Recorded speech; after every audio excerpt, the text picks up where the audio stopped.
This project is the embodiment of the future of the care delivery system for cancer patients. Cancer care is not about just treating the patient. It's about helping the patient through this journey. We need to do something about cancer research. There won't be many places around the country that look like this facility and will offer bench to bedside.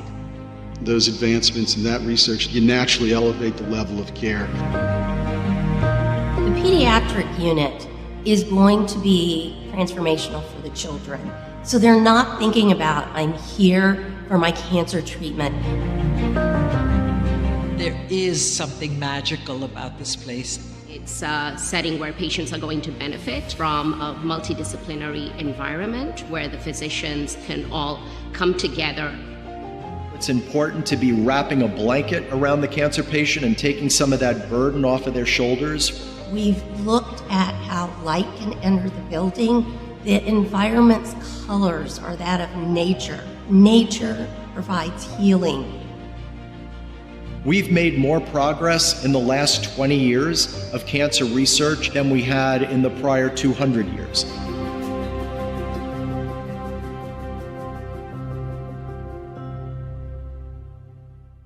Please welcome Christopher J. Palladino, President of New Brunswick Development Corporation.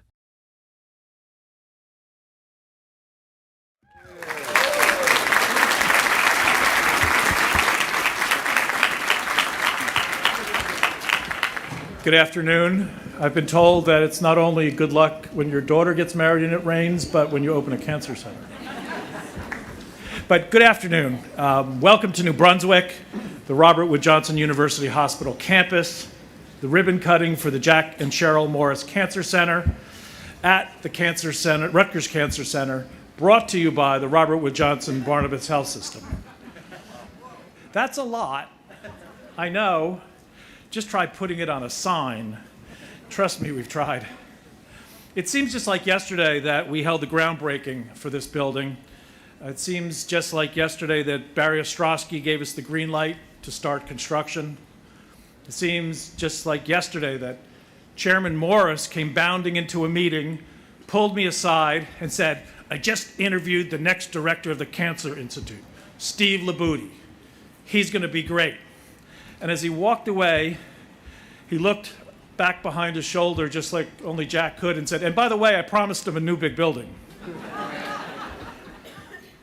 It seems like yesterday, and I'm sure that Bob Campbell will agree, that Dr. William Haidt, the first director of the New Jersey Cancer Institute of New Jersey, settled into a small office on George Street and went to work on the vision to bring an NCI designated cancer center to the state of New Jersey.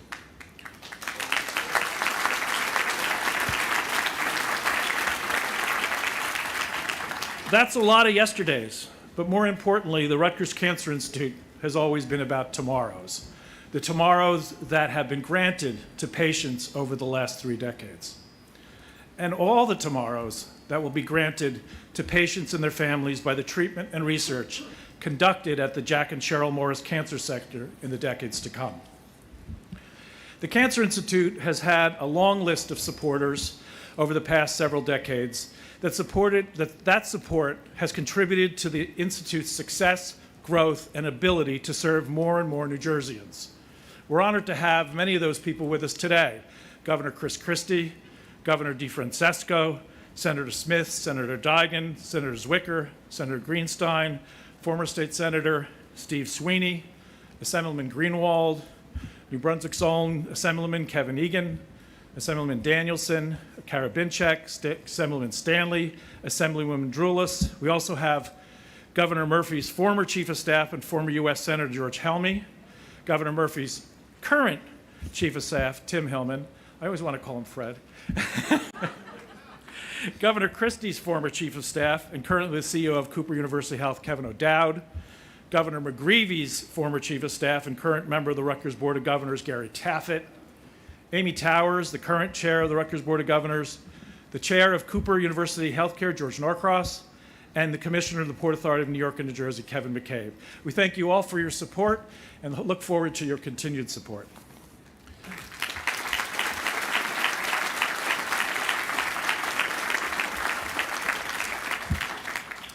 We're fortunate that the First Lady Tammy Murphy asked her husband to join her here today. Governor and Tammy Murphy are no strangers to New Brunswick's groundbreakings and ribbon cuttings it's been a pretty good 7.5 years. Governor Murphy has been committed to building a stronger and fairer New Jersey. He succeeded by investing in education, research, and innovation with the goal of enhancing the physical and economic well-being of the state of New Jersey and its people.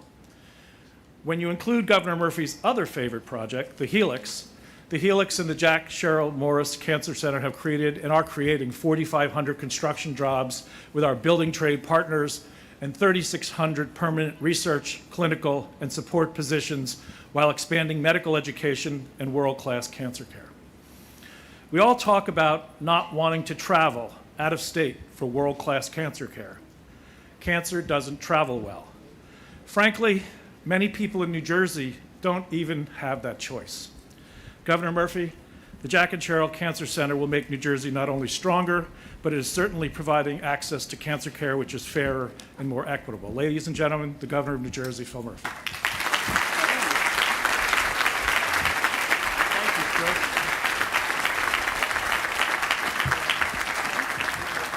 Thank you. I didn't see that coming, so thank you, Chris. I echo your comments about rain on a wedding and rain on opening a cancer hospital. Like, this is good luck. To the Helix CEO and DevCo President Chris Palladino, thank you for your very gracious and generous words. I'm incredibly proud to be joined this afternoon by some outstanding leaders who embody the very best of public service. Already in some cases been mentioned, Governor Chris Christie right before me. Not one but two First Ladies, Mary Pat Christie and Tammy Murphy, Governor Donnie DeFrancesco, Assembly Speaker Craig Coughlin, Mayor Jim Cahill, Middlesex County Board of Commissioners Director Ron Rios, and a whole passel of other elected officials and public servants. I also want to thank the teams at RWJBarnabas, the guy immediately to my left, Mark Manigan, Bill Arnold, Senator George Helmy and their teams, Rutgers University President Jonathan Holloway, Board Chair Amy Towers and their teams, the Rutgers Cancer Institute, Steve Labuti and his team, as well as the incredible medical and support staff members who work tirelessly across our state to care for the people of New Jersey. And probably most importantly, I think we can all agree, to the patients, the survivors. By the way, we're going to hear from Atiba Page in a few moments, and the families and caregivers with us today and throughout the great state of New Jersey. It is an honor to join you all today to cut the ribbon on New Jersey's first and only freestanding cancer hospital. This center will ensure that the groundbreaking research and innovative treatments shaping the future of cancer care are not only developed in New Jersey, but delivered to New Jerseyans right in their own backyard. The Jack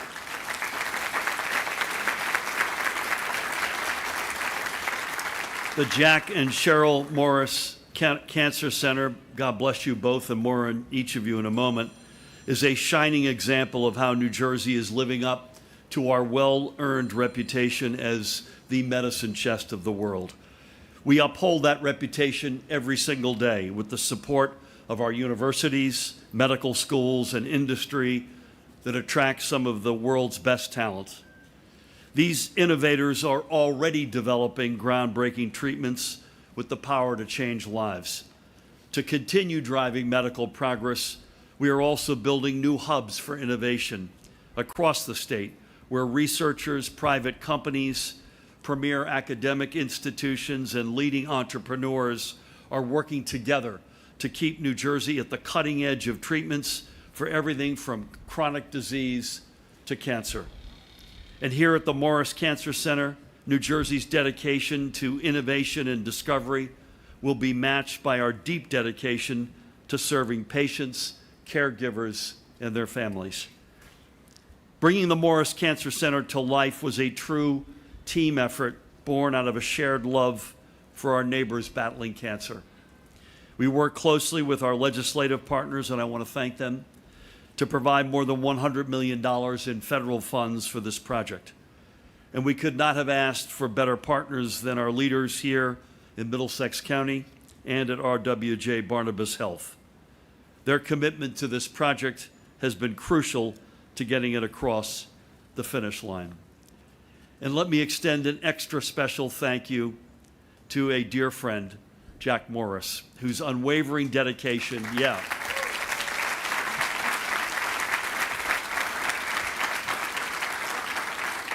unwavering dedication to the growth and development of New Brunswick has had a profound and unique impact on this community. His name, alongside the name of his greatest partner in work and in life, Sheryl Morris. Let's hear it for Sheryl.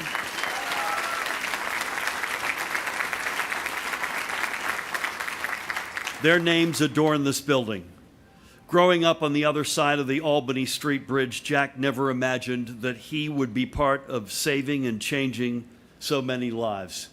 If you ask him, he'll tell you he still sees himself as just, and I quote him, a kid from Highland Park who's done good. But Jack and Sheryl, good does not even come close to describing what you've built here. True to their humble nature, Jack says his greatest hope for this center is that it will, quote, motivate other people to do great things. And great things are what New Jerseyans do best. This building is proof that no matter where you start out, you all have the power to carry that legacy of greatness to new heights. You could discover the next breakthrough in the battle against cancer. You could lead an effort in your community to ensure more people have access to life-saving early detection screenings. You can be the reason patients survive and thrive. And I have no doubt the collective you will all be that and more. Thank you all. God bless you all. Jack and Sheryl in particular, huge thanks. And please remember one last thing, if I may. We're from Jersey, baby.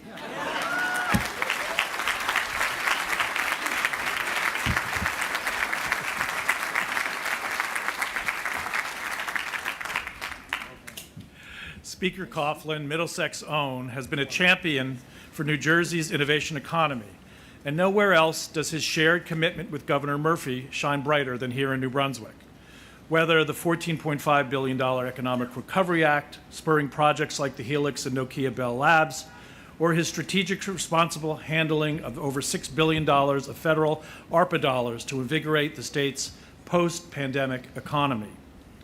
Billions of dollars in new investment has and will continue to flow into New Brunswick's own innovation economy, including RWJBarnabas Health, Rutgers University, and the area's transportation structure, its infrastructure, that will support the Jack and Sheryl Morris Cancer Center, its workforce, and its patients. Ladies and gentlemen, Speaker Craig Coughlin.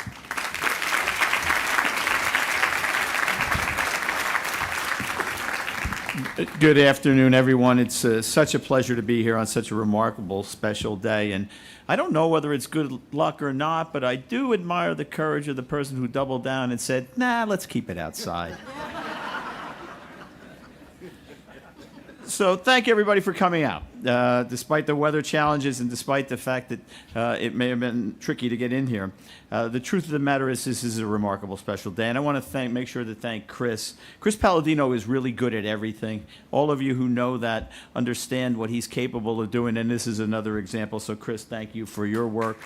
Thank you. Thank you to all of the partners and leaders who helped bring this remarkable project to life. To my colleagues in the legislature, thank you. To all the governors who helped start it, Governor Christie, thank you for being here. To all of the Middlesex County royalty who are with us today, it's a pleasure. And it's been a real honor to be here with all of you, right here in the heart of Middlesex County, for a moment that is both proud and profound. The Jack and Sheryl Morris County Cancer Center will be the first, as the governor pointed out, the first freestanding cancer hospital in New Jersey. And that's extraordinary in and of itself, but this is far more about a magnificent edifice and a hospital building. This is a facility that's going to save lives. It's going to push the boundaries of what is possible in medicine. It is about the future and about hope. And it's going to train the next generation of doctors and researchers, medical professionals, right here in Middlesex County, a place I love so much. That's what happens when we bring together world-class partners like Rutgers, RWJBarnabas, and DevCo, along with the local officials who, Jim, you're second to none in terms of being a great mayor, Mayor Cahill, to our county leaders and all of the state leaders who are with us today. But we wouldn't be here without the extraordinary support and leadership of Jack and Sheryl Morris. You know, Chris, you pointed out that Jack may have promised a building, but what you didn't point out was that he also said, I'll pay for it. And that kind of commitment and institution and commitment is certainly the hallmark of him and his involvement in this project and in the people of Middlesex County. But your actions and commitment are nothing short of inspiring. So thank you, Jack, and thank you, Sheryl, for that. On behalf of a grateful state, I get to say that. Thank you for all that you have done and making this center a reality. This is undoubtedly a place that will put New Jersey at the very forefront of cancer research and nationwide. And it'll be a place where people from all walks of life, particularly those, and including those who are our most vulnerable neighbors, can reach out for world-class care. And we know that that's so important. We know that in this year, in the year of 2025, the American Cancer Institute estimates that nearly 60,000 New Jerseyans will receive a cancer diagnosis. It remains the second leading cause of death in our state. And being able to fight that right here at home is so important, not just to the people who suffer from cancer, but to their families and all of the people that will help them in their challenge to win. So congratulations and thank you again to everyone who made this possible. We're just getting started. I can't wait to watch the future. Privileged to be with you all today. Thank you very much.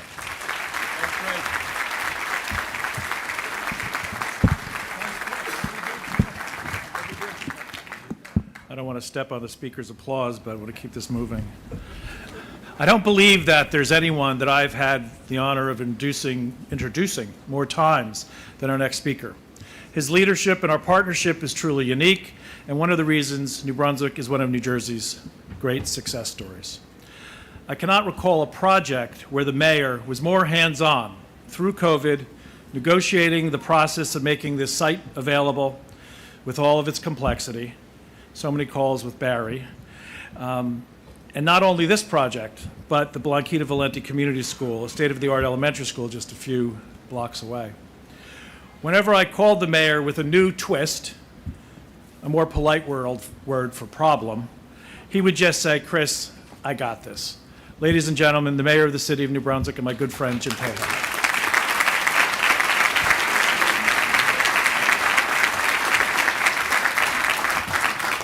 Thank you, Chris. It is exciting to join with City Council members Rebecca Escobar and Suzanne Sikora-Ludwig and all of you this afternoon at what is truly a game-changing moment here in the city of New Brunswick. It was 30 years ago New Brunswick embarked on a new initiative called the Healthcare City.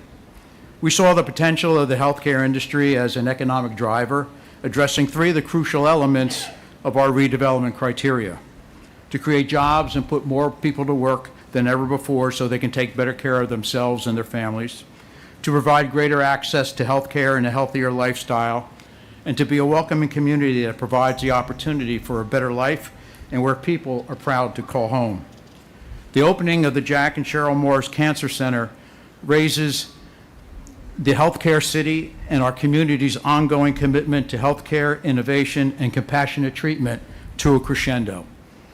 This magnificent facility embodies hope, perseverance, and the incredible collective efforts of individuals and organizations dedicated to improving the lives of those affected by cancer. Jack and Sheryl Morris, whose vision and generosity have been instrumental to bringing the center to fruition, have long been champions of community development and healthcare advancement. New Brunswick extends its deepest gratitude to your unwavering commitment to our community and to the countless patients and families who will benefit from this center.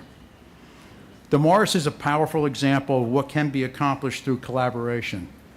It is the commitment and vision of RWJBarnabas Health and Robert Wood Johnson University Hospital, Rutgers University and Rutgers Health, the state of New Jersey, Middlesex County, and the city's redevelopment partner, DevCo, and the undeniable talent, tenacity, resolve, and invaluable leadership of each of these partners that have brought this vision to life and made this transformational project a reality.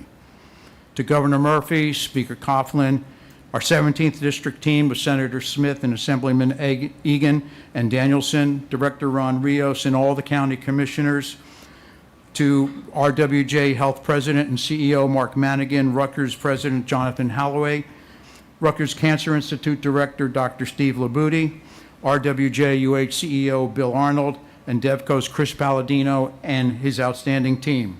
We are forever grateful for New Jersey's rightful place on the global stage and for your partnership and dedication to the people of this state, this county, and this community. It is because of you this state-of-the-art facility further cements our reputation as a place where patients receive the comprehensive, patient-centered care that they truly deserve. And to the dedicated healthcare professionals, researchers, and support staff who will work within these walls, your commitment to providing exceptional care and pursuing innovative solutions is nothing short of inspiring. You are the heartbeat of the center, and your work will touch and save lives countless in number. To our friends in union labor, we can dream as big as we want, but someone still has to build it, and nobody does it better than you. We thank you for being there every step of the way in our city's revitalization efforts. As we prepare to cut the ribbon today, we celebrate the promise of brighter tomorrows for patients and their families. This is a place where stories of courage will be written, where healing will be nurtured, where lives will be saved, and where hope will flourish. Thank you so very much, and congratulations to all.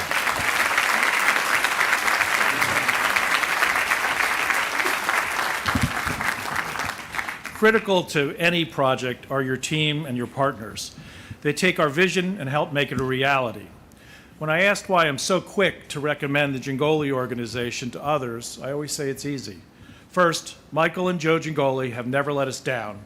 And in this business, it's not only critical, but rare. Second, they understand the importance of empowering the communities where they work. And the Gingoli organization has been committed to community training efforts, educational programs, summer enrichment programs, and not only meeting, but exceeding our participation goals. So thank you, Joe and Michael Gingoli and Gary Fromer from DCR.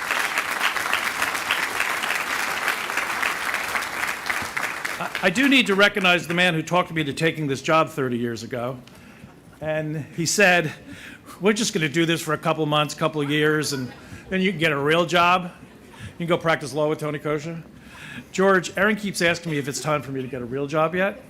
But I do certainly thank our chairman, George Zoffinger, and I think I see Ira Novak from our board and Bill Quinn in the back. So thank you all for your support. I've never had a project where the client has been more complimentary of the DevCo team, and each conversation starts, we do not know how this project would have been completed without Sarah Clark.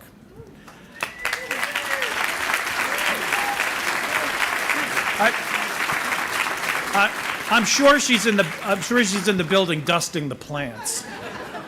Sarah Clark and her team of Terry Poland, who came out of retirement. Terry had built the first two phases of the Institute at UMD&J. Ben Butchney, John Sisti, and Habib Champion have all gone above and beyond. Over the past 36 months, Sarah has taken on more and more responsibility, not just building a building, but ordering everything from CAT scans to garbage cans. She can tell me, and has, all about the physics of prepping a Linux or programming a Da Vinci robot. So Sarah, I join Dr. Labuti, Bill Arnold, Kevin McTiernan, and Steve Barry in recognizing how fortunate I am to have you at DevCo.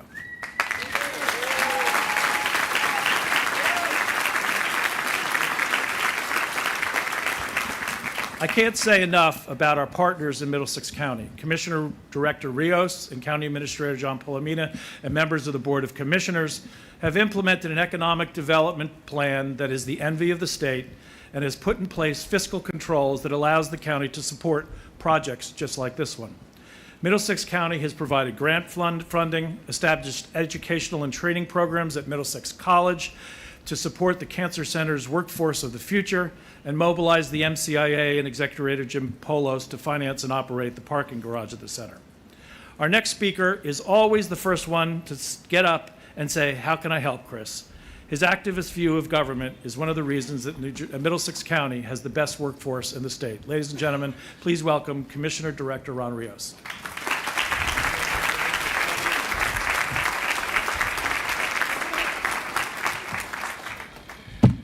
Good afternoon. It's an honor to join you for this milestone moment. Before I begin, I'd like to recognize my colleagues on the Board of County Commissioners, along with our county leadership and staff who are here with us today.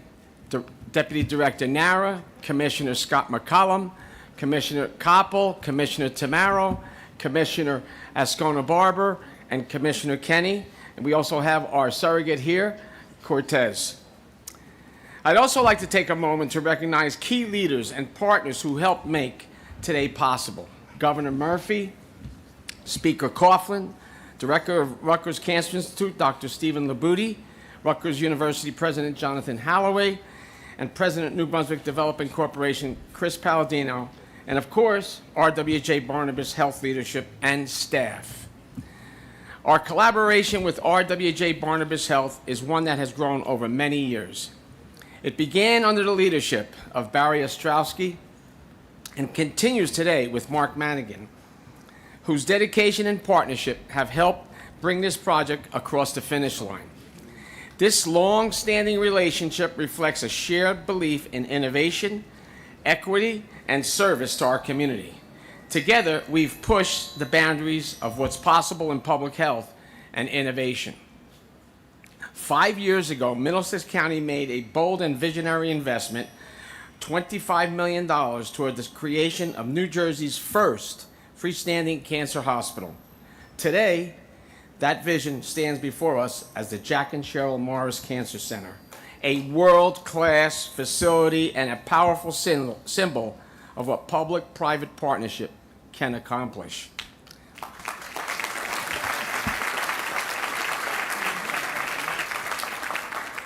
But more than the name on the building, I want to recognize Jack and Sheryl Morris for their generosity, leadership, and unwavering commitment to improving healthcare in New Jersey.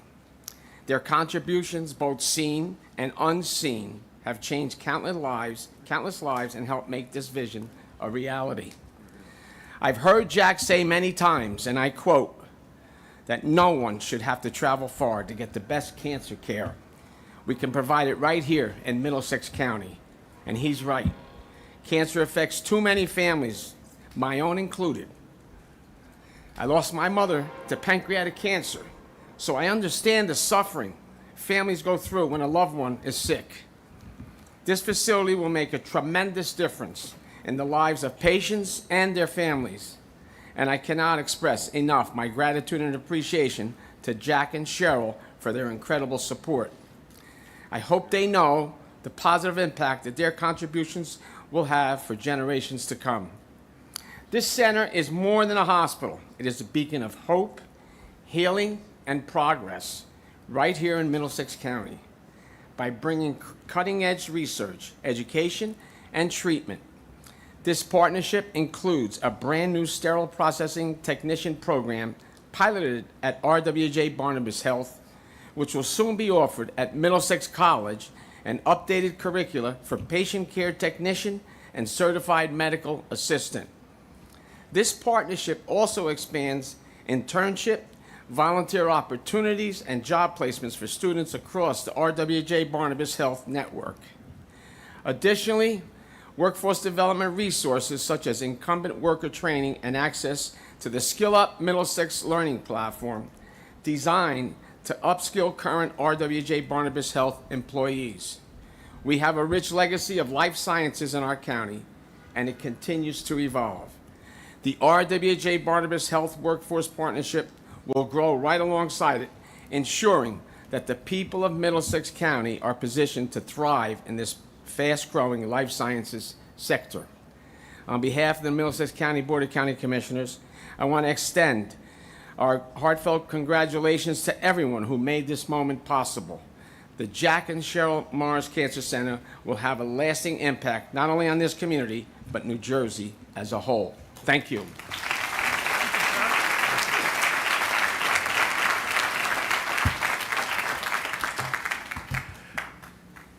believe it or not, Sarah, Clark, and I will miss our monthly update meetings in Livingston with John Dahl. I'll also miss the pre-pre meeting in our conference room that Sarah made me go through, and our pre-meeting call with Steve Barry, and the morning meeting at 30 minutes before in the cafeteria before we headed up to see John. John was critical in helping the entire enterprise stay on budget and schedule, often expediting critical decisions. And as John kept one eye on Sarah's spreadsheets and cash flows, he kept the other eye on the mission. And we are grateful for his counsel and partnership, so thank you, John.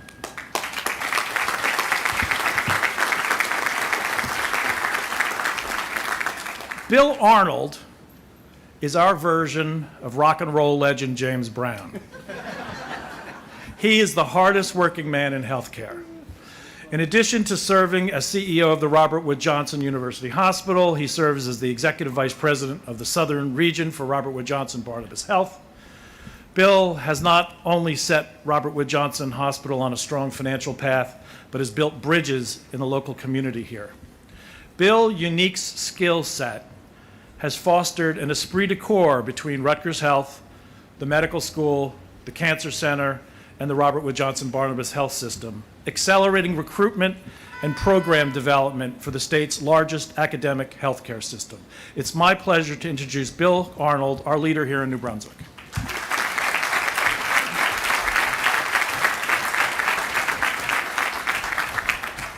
Thank you, Chris. That truly was a special introduction, which I did not deserve, but thank you. So this morning, I started out the day reviewing some talking points with our Vice President of Community Relations and Government Relations, Kevin McTurnan.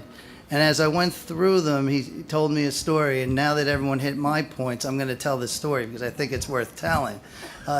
He said, you know, Bill, 4 years ago, just before you started here at Robert Wood, Barry Ostrowski and Jack Morris were sitting in the private dining room, and Kevin was there to witness this. And he said they were pointing across the street. I became curious, and they started to talk about a cancer hospital. He said they were a little bit further down the street at the time, and over time they moved it this way. Obviously, we ran into some problems as we went through that, but Barry Ostrowski, Jack Morris, and the entire team made this work. So when you think about where it all started, it's special to see Barry sitting in the front row. It's uncomfortable. I'm used to being out there and watching you up here. But thank you, Barry, for everything you've done, and thank you, Jack, for that vision.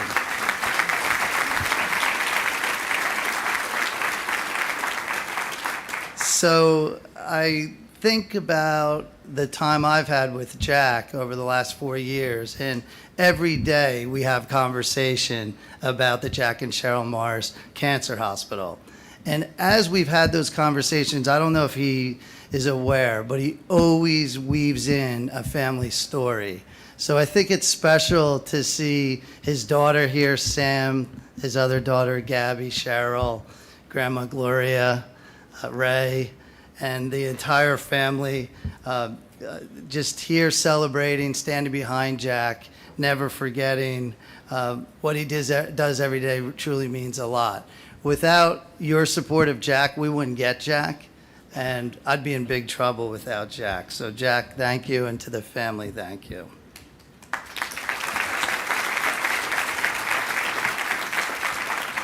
So within just a few months, we'll connect from Livingston, the Melchiori outpatient cancer facility. And then a few months after that, we'll connect the Vogel Cancer Center from Tinton Falls. And this is the hub of New Jersey where all these projects will lead. And being the only hospital in the state with a freestanding cancer hospital, and then having those facilities scattered throughout the region, or the state, I should say, is simply amazing. There's no one who can match this. But talk about keeping cancer close to home. We can definitely do that going forward. So I'm really proud of that. I know Jack's proud of that, as is Steve Labuti and team. I have a few folks that I would like to recognize, and obviously our Governor, Phil Murphy, and First Lady, Tammy, who I sat on a board with at Monmouth, so it's great to see you back, Tammy, here in front of me. Can't believe I'm here in front of you. Thank you. Speaker Coughlin, you're always there for us. Thank you. Director Ron Rios, you reviewed the opportunity. So many people look at hospitals as a place to only receive care. In this case, it gives educational opportunity. So we're excited to give the residents and children of Middlesex County an opportunity to be educated, experience, and hopefully work with us one day. Mayor Cahill, my partner here in so many cases, thank you, Mayor, for all you do for us, and you've removed many barriers to help us move this forward. We truly appreciate you. And President Holloway, thank you to you and your team. Your team has truly been special through this, obviously led by Dr. Steve Labuti, who we all know is a designer, a decorator, a lawyer. The lawyer, he's a pretty good lawyer. He's become an engineer. He knows everything. And all kidding aside, his fingerprint as you go through this facility is on every square inch of the Jack and Sheryl Morris Cancer Hospital. Mark Manigan, of course, our president and CEO, grabbed the reins and got us to the finish line. It's always very difficult to come in midway and finish off a project of this magnitude. Mark, congratulations. Chris mentioned John Dahl. He kept us all honest through this process. Every I was dotted, T was crossed, timelines were kept, budgets were kept. We tried here and there to get around that, but John was there. And by the way, the work John did to make sure we never had to value engineer anything out of this project. There was nothing lost for the future in that work. So thank you, John. The Board of Trustees, the Foundation Board, they're always behind us. Many of our affiliate board members are here tonight, so thank you for that support and always watching. And of course, your patients will be cared for here, so this is for you as well, and thank you for being here with us. The administrative team, Alan Lee, Ned Groves, Susan Solomeno, this team worked so hard under Alan Lee's leadership to get this building open on time. Watching it was simply amazing. And Chris said some nice things about Sarah Clark. I'm going to tell you, without Sarah Clark, there's no building there. She brought all these personalities together. Rutgers, a little bit of personality. Robert Wood, a little bit of personality. Health system, a little bit. All together to make it all work in harmony. So Sarah Clark, without you. And by the way, you'll find her in work boots in the mud in the beginning when we were doing the groundwork. And then she's up on the steel on that outside elevator in the work boots. And then she's in the boardroom that same day. So congratulations to Sarah. We couldn't have done it without her.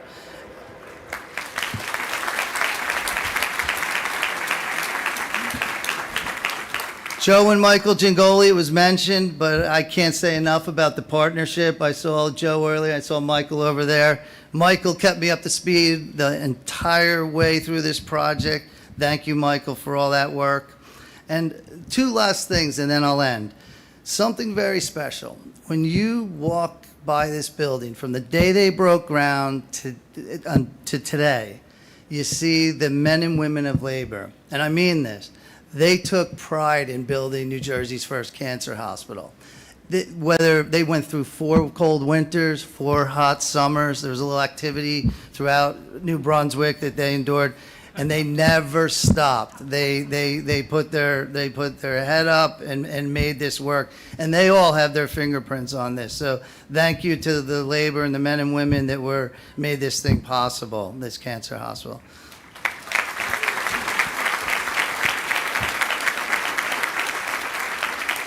And finally, obviously, we did make that call, Speaker, to stay outside. I'm that guy. So hopefully I still have a job. But there's thousands of people on the inside. Our employees at the hospital, the Rutgers Cancer Institute employees, they're all watching that. And many of those employees will be in that building in just a few days, handling outpatients, and a few months after that, inpatients. So those folks, that's what it really is all about. You have the frontline nurses and staff, you have the folks that are educating our students, and finally our researchers. So special time for New Brunswick. We're glad you could all be here, and I thank you for your time today.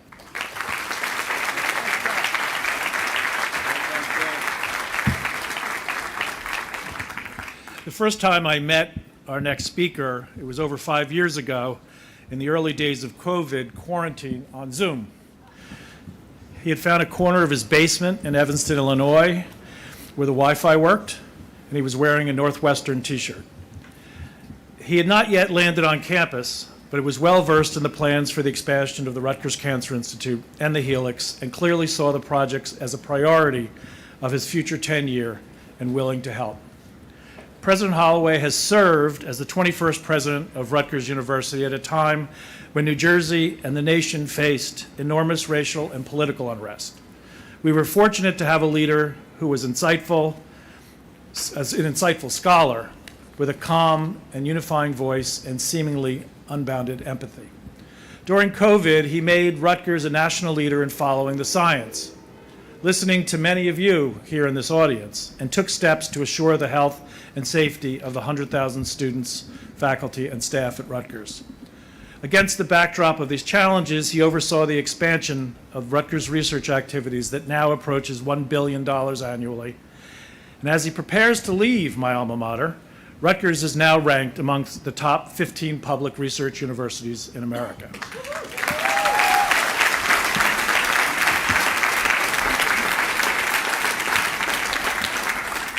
I am very proud to have my last opportunity to introduce President Holloway.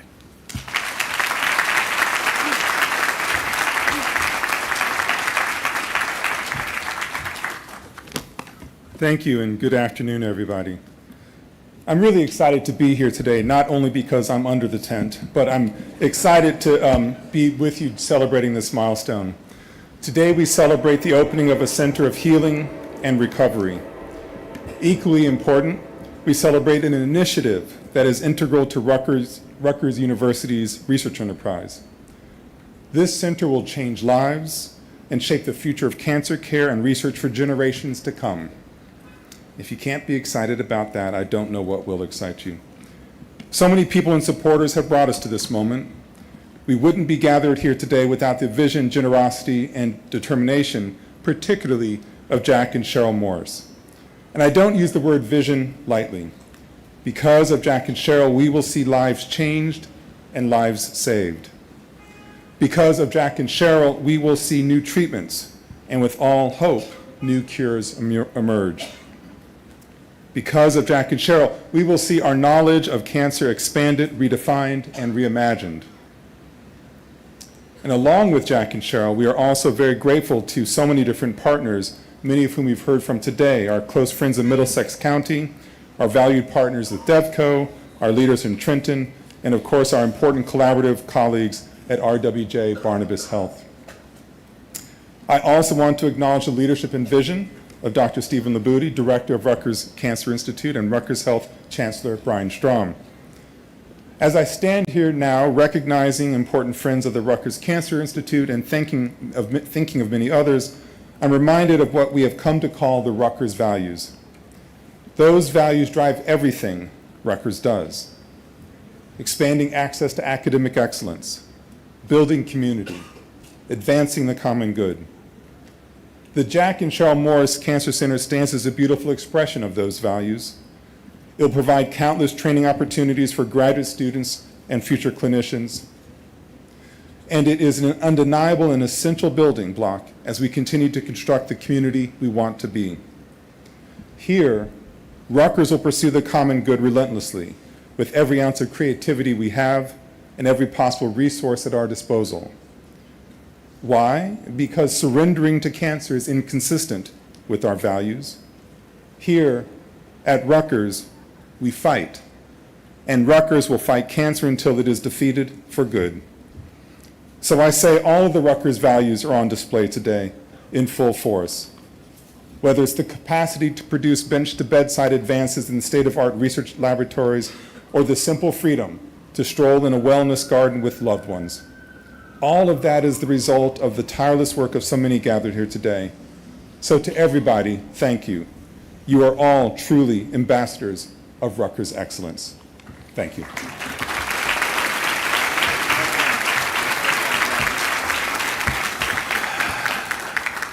As I mentioned earlier, that before Dr. Labouty accepted the position as the executive director of the Rutgers Cancer Institute, Chairman Morris promised him a new building.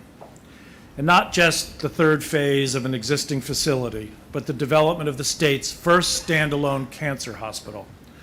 And while the planning process had to emphasize the number of patient beds, operating and procedure suites, infusion stations, lab benches, number of Linaxes, and the constant question, is there a brachy suite in or out? Dr. Labouty always brought the team back to how will this impact the patient experience? What will be their sense of arrival? Where do they check in?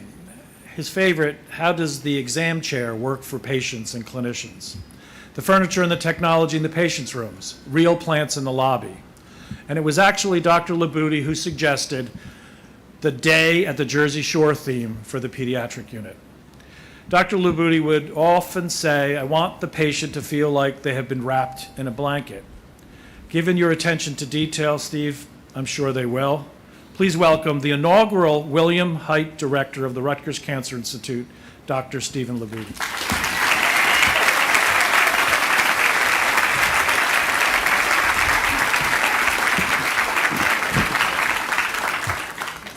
Wow, you know, what a day, right? I mean, weather permitting, and the sun is starting to come out a little bit, so I think it's going to participate with us, at least for when we cross back to visit the building. And thank you, Chris, not only for that introduction, but as has been said already, without you and Sarah, this building doesn't happen. And I value and remember fondly and cherish those meetings, both at DevCo and over Zoom during the pandemic, where we wrestled with how are we going to get the budget down the way John wants it, and how are we going to... But it's all good, and as you said, John never let us stray from the vision, despite us coming in on budget. So I want to add my welcome and gratitude to Governor Murphy and to former Governor Christie and all of our dignitaries and special guests that are here with us this afternoon. Today is a momentous day when we will transform the way cancer care is delivered and the way cancer research is conducted right here in New Jersey for the region and beyond.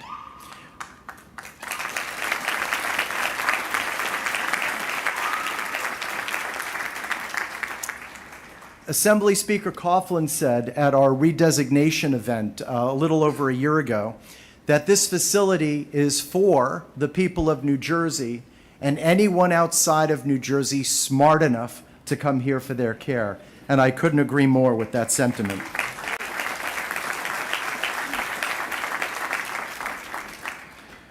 I want to thank Mark Manigan and John Dahl for their leadership and commitment to ensuring that the people of New Jersey have access to the outstanding cancer care that they deserve.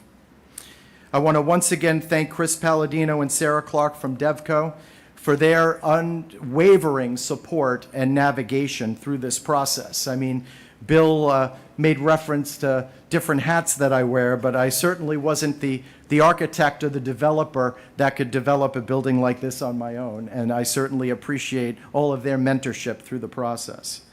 A special thank you to my entire team, and there's many of them here today, and to go through a list and name them all, I would certainly leave out many, but I have to thank my partner in this project and in the development of the oncology service line, Susan Salamito, for all of her efforts throughout this project. And Allison Warzala for keeping me on time to every meeting and making sure that I showed up when I needed to.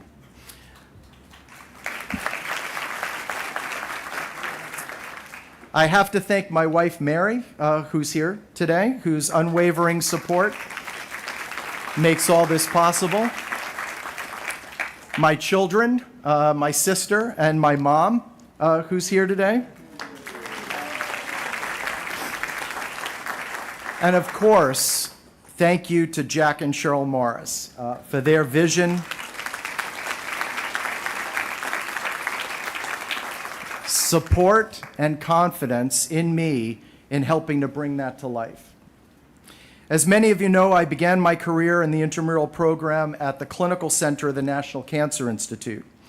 And so much of what was really formative for me as I developed my career as a clinician scientist was a product of my experiences at the Clinical Center, or what's commonly referred to as Building 10 in Bethesda. Building 10 is the world's largest clinical research hospital, where basic bench research and clinical care are all done in the same space, where scientists and clinicians can bump into each other in the hallways, exchange ideas, share the problems that are going on at the bedside, and bring those back to the bench.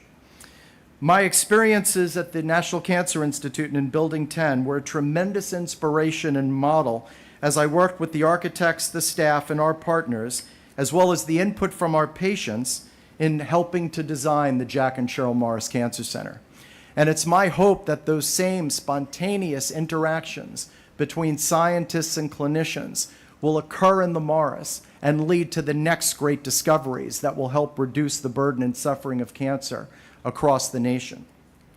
As the state's first and only freestanding cancer hospital, and one of only 13 in the United States, the Morris Cancer Center is a testament to the power of collaboration, the unwavering support of our community and donors, the expertise of our medical and research professionals, and the tireless dedication of our staff.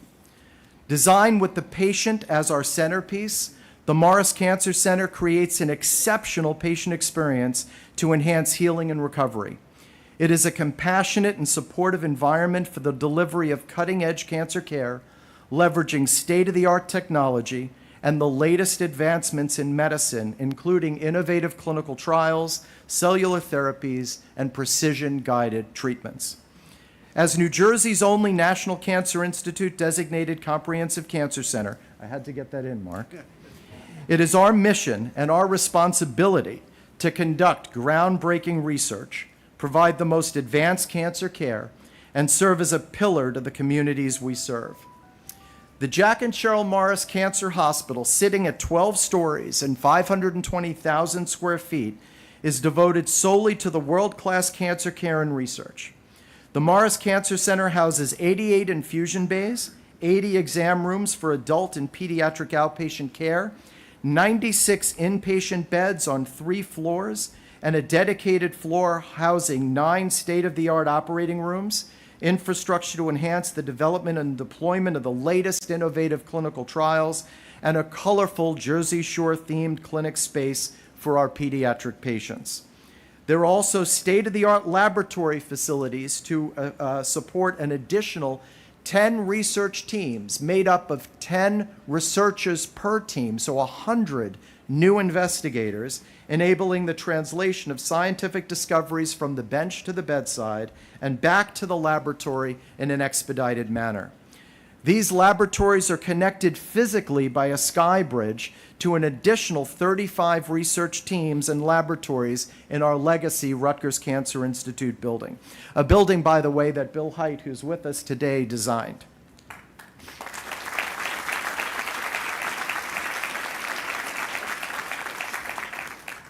The Morris Cancer Center is the cornerstone of the oncology services provided across RWJBarnabas Health, exemplifying the exceptional, comprehensive, multidisciplinary care provided by our integrated network of nationally recognized cancer specialists.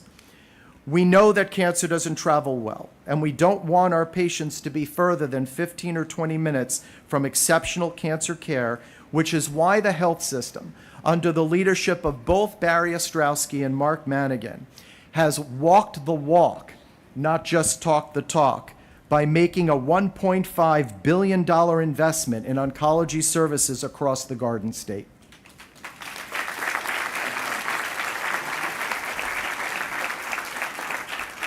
In addition to the Morris, these facilities include the Melchiori Cancer Center at Cooperman-Barnabas Medical Center, which will open in the fall of 2025, and the Specialty and Cancer Care Center on the Vogel Medical Campus in Tinton Falls, which is scheduled to open in the fall of 2026. Together, these centers create destinations for top-notch cancer care across the state that are fully integrated, many doors to one program, along with our 12 hospitals that make up our health system and our other outpatient facilities throughout New Jersey. At the center of it all is the Jack and Sheryl Morris Cancer Center, which is a symbol of our unwavering commitment to hope, healing, and the relentless pursuit of progress in the fight against cancer. I thank you for the privilege of the podium, and I now have the pleasure of introducing one of our amazing cancer survivors, Atiba Page.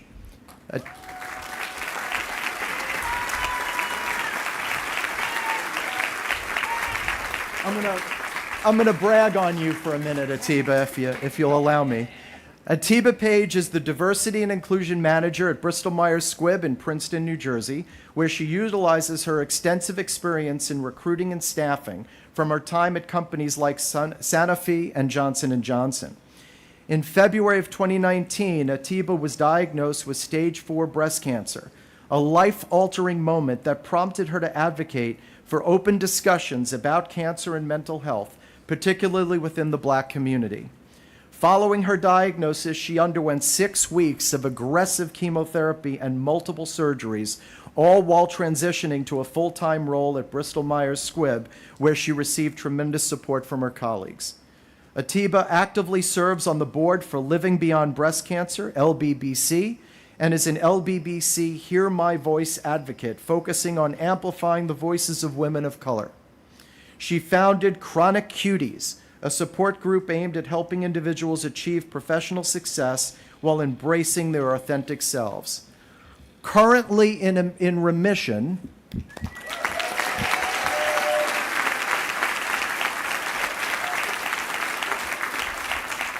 with no evidence of disease, Atiba continues to promote mental health awareness in cancer treatment and strives to empower others through community support. Her mantra, "Broken crayons still color," reflects her belief in resilience and the importance of contributing positively to the world despite challenges. Atiba, thank you for being here today.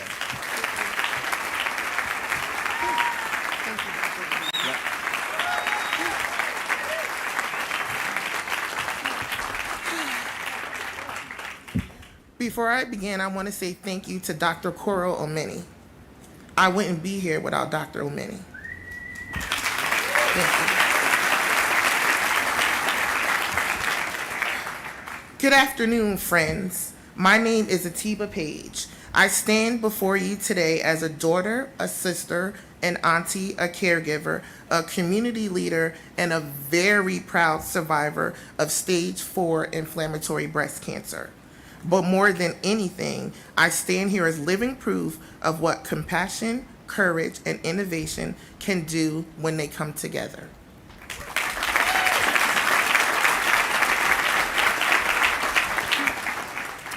I still remember the day I found a lump. It was Christmas Eve in 2018. By Valentine's Day, after my very first mammogram, I heard the words that changed my world. I don't like what I see. And just like that, my life became a whirlwind. In under 2 weeks, I went from rarely being sick to having a port inserted into my carotid artery, 6 rounds of chemotherapy, a mastectomy, 35 rounds of radiation, and 2 brain surgeries, all filled with a heart full of fear and eyes filled with uncertainty. There were moments I was angry, moments I was exhausted, moments I questioned if I could keep going. But then something beautiful happened. I was held not just by medicine and science, but by people. People who often treated me with dignity, people who fought for me when I couldn't fight for myself. People like the incredible team at the Rutgers Cancer Institute.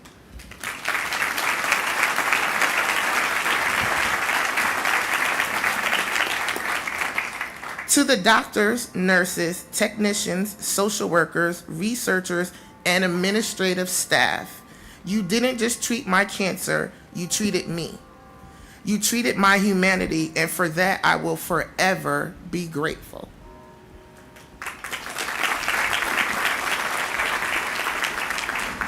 To the donors who helped bring the Jack and Sheryl Morris Center to life, this building is more than just steel and glass. It's a pledge that healing can happen in every zip code, that innovation belongs in every neighborhood, that no one, no matter who they are or where they come from, will fight cancer alone. To the patients walking through these doors for the very first time, maybe after a long journey, I see you. I was you, I am you, and I want you to know that you are no longer alone. You are strong even when you feel weak. You are brave even when you cry. You are already a fighter, one step, one breath, one treatment at a time. And to the community, families, caregivers, and friends, we thank you. Your belief, your presence, your love are all part of the medicine.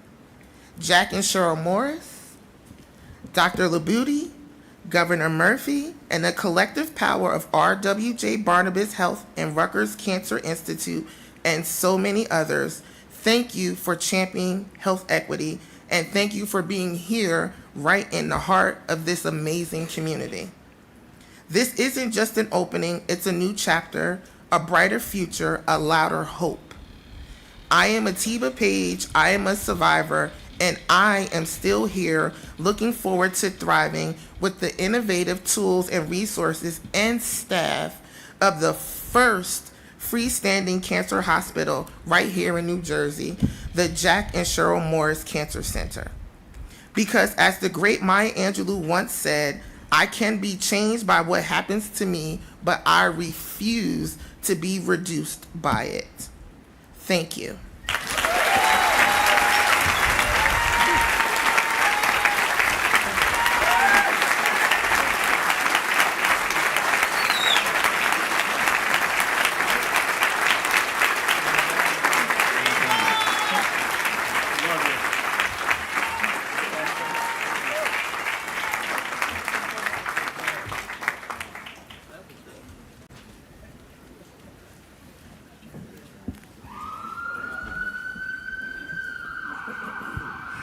During the years we worked on this project were years of transition at Robert Wood Johnson Barnabas Health and at Rutgers.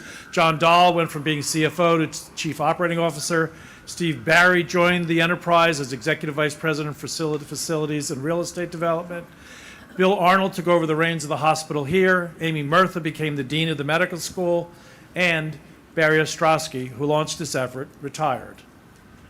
Enter Mark Manigan, the new president and CEO of the Robert Wood Johnson Barnabas Health System. Now, someone once said to me that leadership is a verb, not a title. And that's the simple sentence that describes Mark's ethos.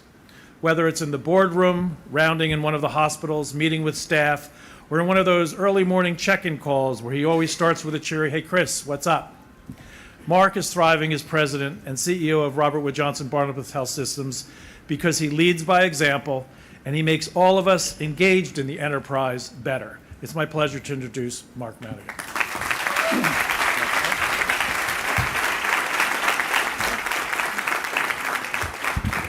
Thanks, Chris, for the kind introduction and also for accepting my mother's comments on your remarks.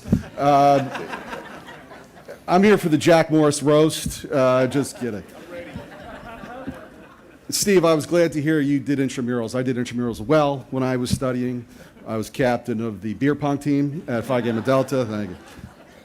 I'm going to break everyone's heart. I'm going to cut a page out of my speech and dispense with the dignitary acknowledgments, save for the one set of dignitaries who haven't been acknowledged yet, which are my colleagues on the RWJ Board of Trustees who are here in abundance. Thank you all for your support.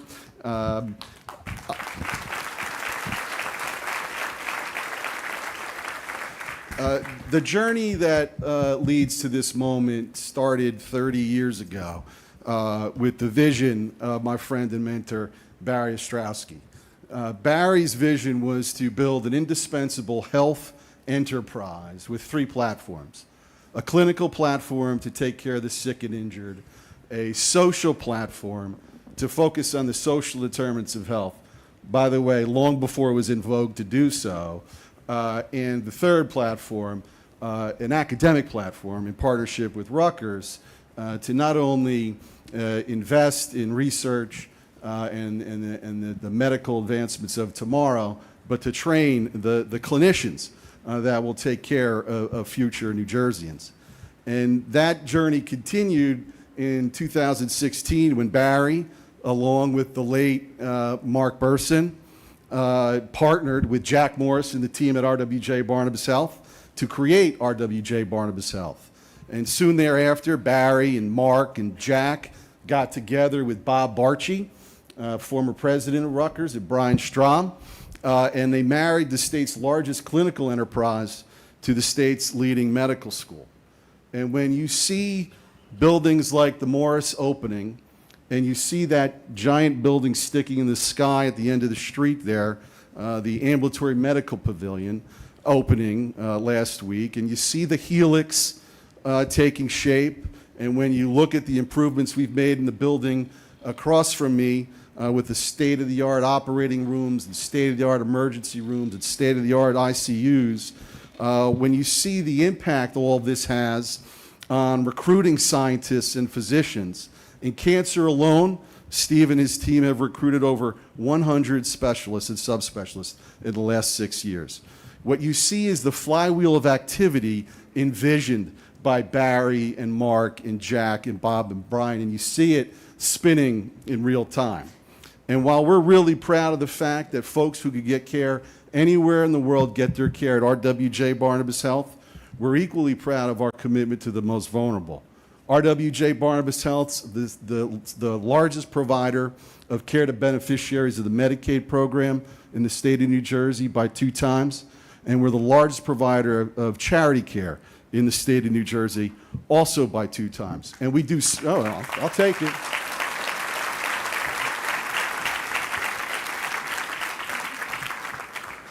And we do so much more than just provide health care. We subsidize housing for the homeless. We provide food to the hungry. We distribute tens of thousands of fresh produce annually, tens of thousands of meals annually.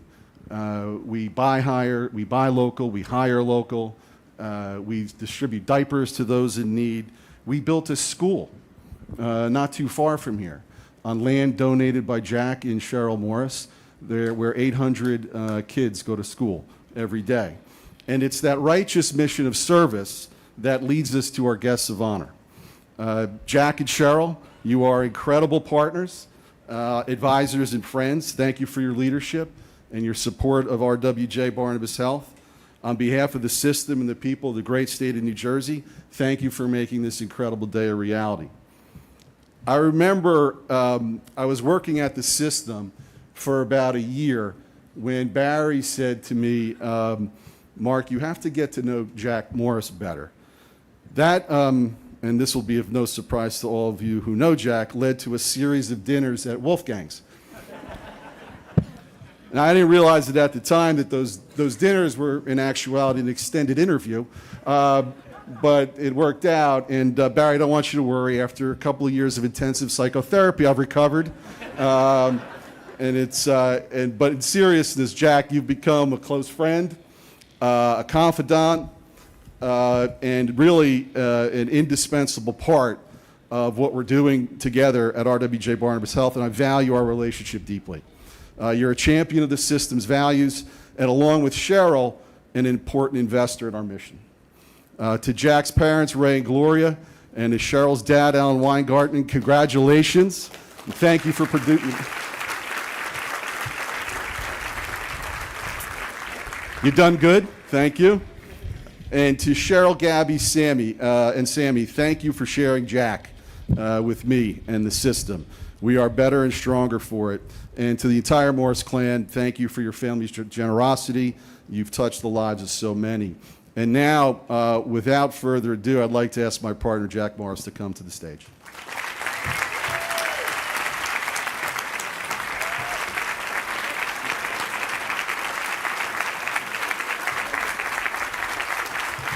Sit down. Sit down. All right. I normally don't break out the piece of paper, but you know, I'm going to try.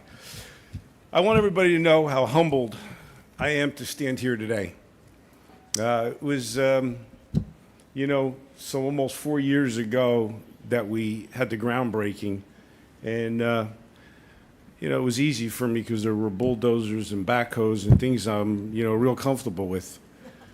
But when I look at this building and I walk through it, it's overwhelming and it's emotional. I want to acknowledge my mom, my dad are here, and I promised my mother I wouldn't cry. However, Mark said he wants to see me shed a tear, so you never know what may come out. But in all sincerity, this would not have happened but for a number of people, and I wanted to make sure that I acknowledged those people. And, sometimes when you get caught up in the emotions and you get caught up in everything, sometimes you forget, and after you say, I forgot to mention somebody that was really important, so I had to break out the paper. My apologies. But one of the people that I have to thank is Harvey Holzberg. And for a lot of you who are here, knew Harvey was really the catalyst for building this hospital. It was a small community hospital, and it was in real need of repair. And Harvey turned this into a university hospital, started a medical school, and put this hospital on the trajectory to where it needed to go and to where it is today, but for him. And I thank Harvey. Harvey, I met him because I was asked by Esther Buck to attend a hospital ball that they had every year. And I went to it, and of course, I wanted to contribute and be part of the community. Governor DeFrancesco, as I know him as Donnie, he was there. We had our group of guys, and we started talking, and Harvey noticed that Jack knew how to make himself around the room. And so by the end, he said, I want to have lunch with you. I said, I don't do lunch. I said, we'll have dinner. So we had dinner, and before you know it, he said, I want you to join the board. And as my dear friend and Joey, who got involved as well, we knew, Harvey knew one thing. He wanted to surround himself around people that he can count on. And so we knew we were just Harvey's henchmen that he knew he can count on a vote for. And we were loyal soldiers, whatever Harvey wanted to do, that's what we did. See, I was a good soldier, Mark. You got nothing to worry about. I'm taking notes. Take them. So, I learned a lot. Harvey retired, and I started to really enjoy this place. And it became a part of my life. And I saw all the good that I was able to do. And we were building the children's hospital, and I said to my dear wife, I said, Sheryl, I want to get more involved. And she said, what do you know about running a hospital? What do you know about healthcare? I said, I'll learn, don't worry about it. And so, as Jack does it, I push my way into things probably where I shouldn't be. Governor DeFrancesco, Governor Christie, you guys know me. It's the way it goes. You get a little of Jack. Well, before you knew it, I was chairman of the board. And, it wasn't long after somebody says to me, I want you to meet this guy, Mark Burson. I said, who is Mark Burson? And Barry Ostrowski, I knew who Barry was, this. So I meet these guys, and, they put this pitch on me, so, we should merge these two hospitals, healthcare systems. And I said, I'm not interested. Well, after you spend time with, Barry's the best salesman in the world. There was no way you could say no to Barry. So Barry and I negotiated for a little while, and, we made a deal. And one of the things were the passion that he had for people and for healthcare, and I saw that. And I said, Barry, you know what? If we could do something really special, not just build another hospital, not another wing, not another this, not, but really something special, I'm interested. And he made a commitment to me, and I made a commitment to God. I said, you know what? We're going to do something special. So I have to, please, Barry, please, I know you're the most humble guy. Would you please stand up and take a round of applause?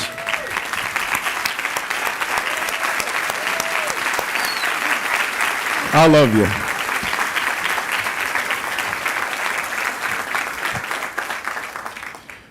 But for Barry, I wouldn't be standing here, and this healthcare system would not be where it is today. My passion for this healthcare system grows stronger every day. And you can't do it, you can't do what we did here today without an amazing team. I have board members that have become my friends beyond my partners. 2 healthcare systems coming together, 20 people, 10 you know, 10 you don't know. I walk in a room before you know it. We were all one. And I got to thank each and every one of my board members for believing in me, for my passion, for putting up with me. But we do it because we are doing things that we know are helping people. And so, again, I want to say shout out to all my board members that give tirelessly to this healthcare system. Thank you very much.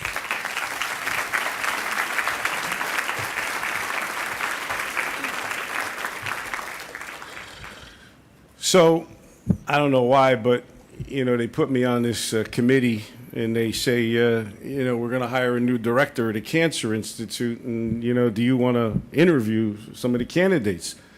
So I say, of course I do. By the way, Mark will never allow that to happen again. He's too smart to let me get in there. Yeah. Take a note, I know. So I said, yeah, and they introduced me to a bunch of people and yada, yada. And I said, stop it asking me to meet all these people. When you find somebody real, let me know. So they said, we got this guy, Labudi, would you interview me? I go to the interview. I walk out, I said, that's the guy. So I said to him, he was interviewing me. I wasn't interviewing you. So I said, what would make you take the job? You know, this guy impressed me, and, you know, I was tired of seeing all these people that they... So I said, well, no, you were really good. You know, impressive resume. So I said, what would make you take the job? He says, listen, build me a real, you know, cancer center, and he described it to me and all this stuff. I didn't know how much it was going to be. I mean, and I said, you got a deal. A deal's a deal. When I went back and I told Barry what it was going to cost, he fell off his chair. I said, Barry, I made a deal, and you made a deal with me, so a deal's a deal. So, you know, here we are. We honored our deal, and I feel good about that. But what's most important is that I knew that honoring the deal would be the biggest gift that we can give to the people in New Jersey. That's what was so important to me. And I knew personally, because myself and my family have been affected by this terrible, terrible disease. And when you are affected by it, you know, you got no place to go. Who wants to go to New York City or Pennsylvania? Most people can't go. They don't have the opportunity to go. And, you know, to be able to say that we have the best cancer care right here in New Jersey, man, that's something to be proud of. So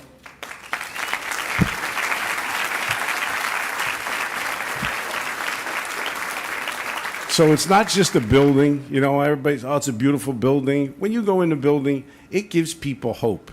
You know, they said, why is it a cancer center? They keep saying hospital. I said, I don't want to call it a hospital. It's a center. When you walk in there, you think you're walking into a hotel or a resort or an office building or someplace beautiful, not a place where you walk into and you may say, I don't have hope. You walk in there, you feel like you got hope and you're coming out alive.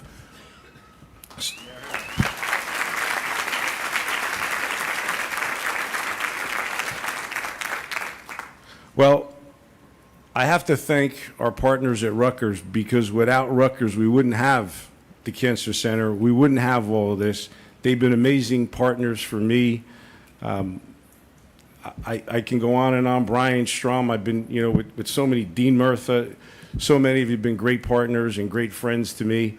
And there's so many great things we're going to do with this partnership. You've heard from so many speakers today. You're probably tired of hearing from speakers, but it's all good stuff. It's what we're doing to take care of each and every one of us.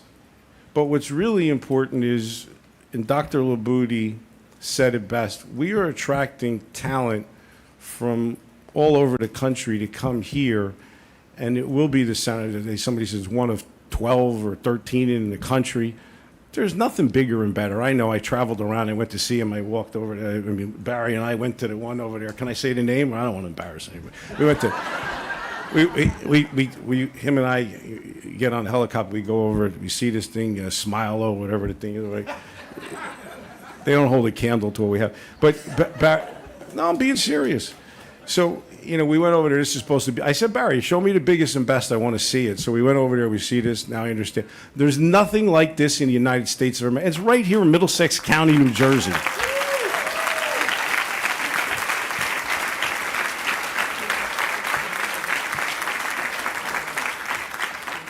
That makes me so proud, being right from Middlesex County, New Jersey, born right here in this hospital, is Middlesex General Hospital. And, it's a great, great moment, really, for all of you. People say congratulations. Not congratulations to me, congratulations to all of you, because this is your cancer center.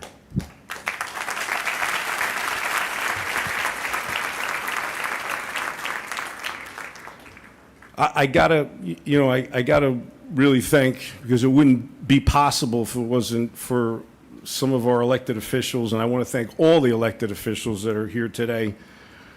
But, Governor Murphy, you said, my friend, and I consider you, and, my friend, and, it's not easy because, politics goes both ways, you got both sides, and, you're on it. But I could tell you, you've been a great friend and a great governor. Governor Christie, thank you for being here. Donnie, thank you for being here for me. It's important. My friendship to all of you. But, I had to go cut a deal. And Jack likes to cut deals. But this guy behind me, Mayor Cahill, man, he cuts a tough deal.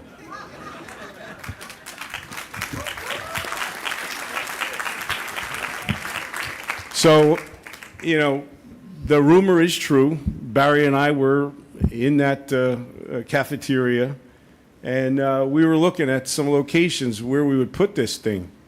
And I said, Barry, it's got to go right here. And he looks, he goes, but that's a school.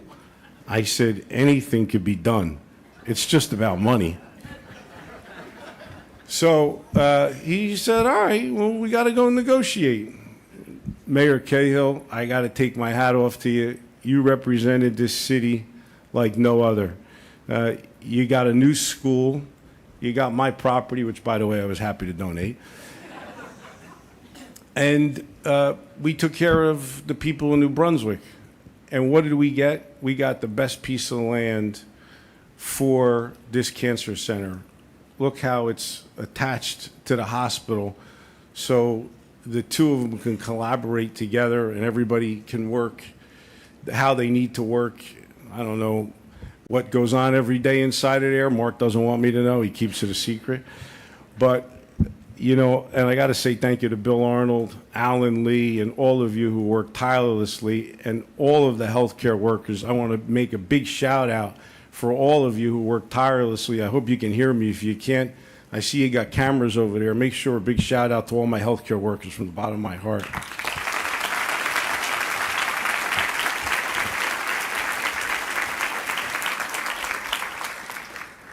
But, there's so many people that I have to thank, and, I can go on and on.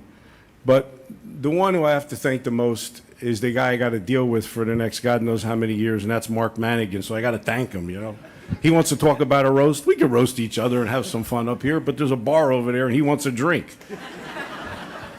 So I'll keep talking. Look, I got to say thank you, Barry, because you gave me somebody who I got to admit in the beginning I was a little afraid. You know, he was a little bigger than me, and I said, if I got to go out in the parking lot with this guy, I don't know if I could take him. So I had to start working out again. But we haven't ended up in the parking lot yet. But one thing we have is we've grown to love each other, and I think Mark sees my passion for this place and for giving back and for helping people. And I saw the passion he has, and I can tell you, he works tirelessly to make sure he goes to every hospital. He knows all of our tireless workers, that whether it's in the basement, they don't matter where they are, it's the housekeeping services, everybody. Mark wants to know him. He cares. We talk almost every day. And our conversations and his thoughts and how he wants to move forward is all about each and every one of you. I got to tell you, one of the most dedicated people, and I love him for it, and I consider him a great friend and a great partner. Thank you, Mark.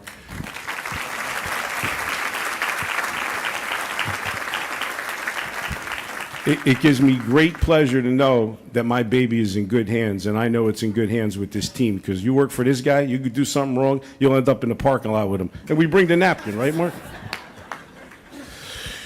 All right, well, I gotta get the heck off this stage soon. They're going to throw me off of here. I want to acknowledge a couple other people, my daughters, both of them. Samantha, Gabrielle.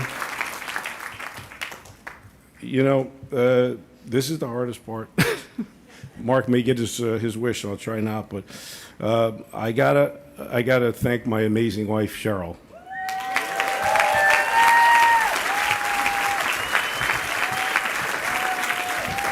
My partner, my friend, she's allowed me to do all this. She puts up with me each and every day, and I don't know how, but she does, and I want to thank her publicly. You probably won't hear it much. Don't cry, because then Mark will get his wish. You can't give Mark his wish. But thank you, honey. Thank you for giving me the strength and my backbone to do all this. And I want you to know something. I will continue to fight each and every day that I'm alive for each and every one of you to make sure we get the best health care right here in New Jersey. God bless you, and God bless America.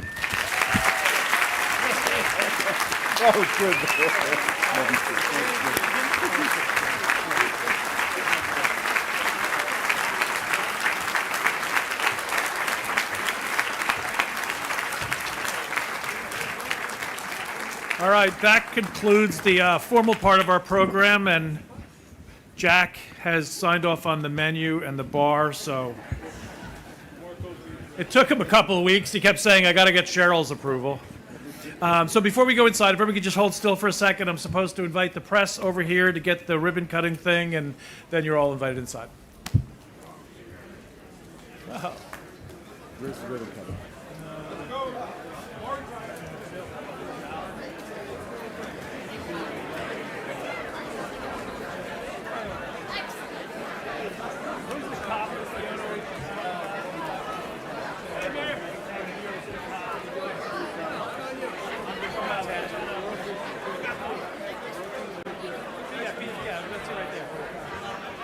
Walking over there.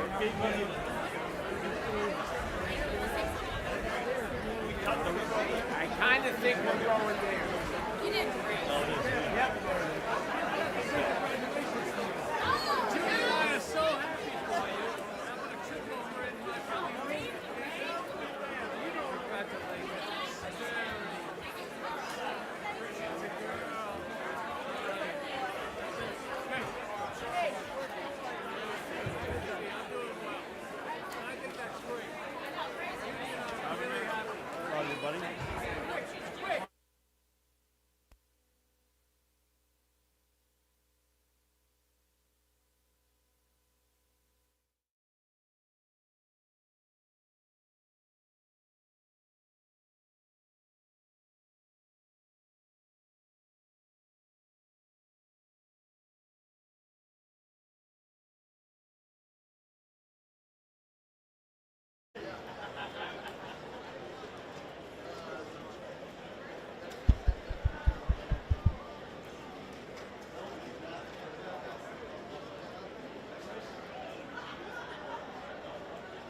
ribbon duty.